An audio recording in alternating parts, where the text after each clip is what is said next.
हुकूमत ये इतनी खौफजदा इलेक्शन से, क्योंकि इन्होंने पूरी कोशिश की सब को मिला के, जो 16 जुलाई को इलेक्शन हुए थे, बाई इलेक्शंस पंजाब में, उसके बावजूद हार गए। फिर उसके बाद सारी जमातें एक टिकट पे लड़ी, फिर हार गई, वो जो अगला अक्टूबर में इलेक्शन हुआ था। तो ये डरे हुए हैं इलेक्शन से, तो ये इलेक्शन से डरे हुए हैं, मुल्क तबाही की तरफ लेके जा रहे हैं। रोड मैप है कोई नहीं, कोई चीज़ कंट्रोल में इनके नहीं है। सिर्फ और सिर्फ इस डर से कि इलेक्शन ना हार जाएं, इनको कोई फिक्र नहीं है कि मुल्क बर्बाद हो जाए, क्योंकि इनके पैसे बाहर पड़े हुए हैं, इनका पाकिस्तान में स्टेक ही कोई नहीं है। इन्होंने फिर से मैं कह रहा हूं, ये फिर बाहर भागेंगे। लेकिन इस जो मुल्क में रहने वाले लोग हैं, उन सबको तो सोचना चाहिए ना कि हम किधर जा रहे हैं, और उनको फिक्र करनी चाहिए, हम सबको फिक्र करनी चाहिए कि अगर ये मुल्क नहीं है तो हम नहीं है। और अगर जिस तरह माशत तबाह होती जा रही है, तो सबसे पहले तो हमारी सॉवरेंटी जा रही है, आज़ादी हमारी जाएगी, और जो हम पहले से कह बैठे। तो मैं आखिर में मैं ख़त्म करने से पहले, मैं ये जो दहशतगर्दी हुई, दहशतगर्दी को भी पूरी कोशिश की गई कि किसी ना किसी तरह इससे सियासी फ़ायदा उठाया जाए।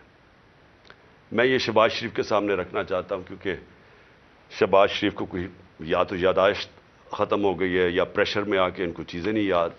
तो इन्होंने कहा जी केपी ने पैसा नहीं खर्च किया या कुछ नहीं किया, या केपी ज़िम्मेदार है। मैं सिर्फ आपको बताना चाहता हूँ कि पख्तूनख्वा में 2013 में जब हमारी हुकूमत आई थी, तो तकरीबन 700 पुलिस वालों ने शहादतें दे चुके थे। पुलिस डिमोरलाइज थी, पुलिस के हालात बुरे थे उस वक्त, क्योंकि पुलिस अपने आप को डिफेंड कर रही थी, लोगों को कैसे डिफेंड करती। और सबसे ज़्यादा जो कुर्बानी दी वो पख्तूनख्वा और अब जो कबायली इलाका उसका हिस्सा बन गया, कबायली इलाके के लोगों में सबसे ज़्यादा कुर्बानी, और उसके बाद पख्तूनख्वा के लोगों ने सबसे ज़्यादा वॉर ऑन टेरर में कुर्बानी दी थी।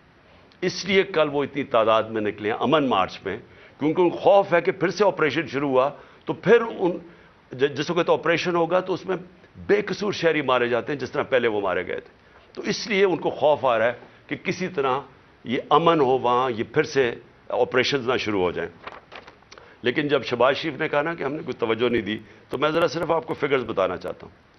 9 साल, और मुझे इस चीज़ का फ़ख्र है कि हम जब 2013 के ऊपर आए, तो सिर्फ आप ग्राफ देख लें दहशतगर्दी का, उससे पहले देख लें और उसके बाद सारा दहशतगर्दी नीचे आई, और वो नीचे आई मैं बताऊँगा क्यों आई। और हम जब फेडरल गवर्नमेंट में थे तो क्यों नहीं इस तरह की दहशतगर्दी थी। तब हम जिम्मेदारी तब लेते हैं जब हम गवर्नमेंट में बैठे हुए थे।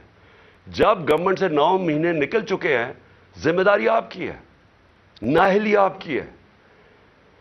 पख्तूनख्वा ने 9 सालों में 2013 के बाद 600 अरब रुपया खर्च किया सिक्योरिटी के ऊपर।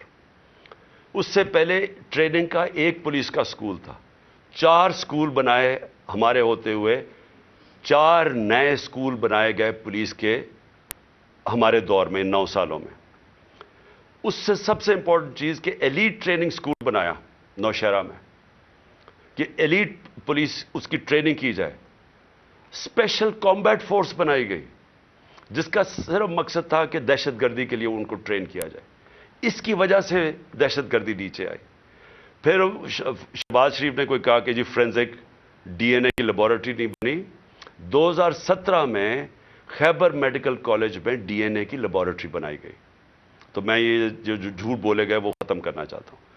फिर उसने कहा कि फाटा का जो बजट है उसमें सारे सूबे कंट्रीब्यूट कर रहे थे। जब फाटा का मर्जर हुआ तो सब ने फैसला किया कि हाँ हम पैसे देंगे, ताकि फाटा जब हिस्सा बना पख्तूनख्वा का तो उसको आराम से अब्जॉर्ब करने के लिए ये फैसला हुआ था। मैं आपको सिर्फ 2 सूबों ने पैसे दिए थे। वो जो कमिटमेंट की थी कि 4 सूबे अपने एनएफसी अवार्ड से पैसे देंगे, सिर्फ 2 सूबों ने दी।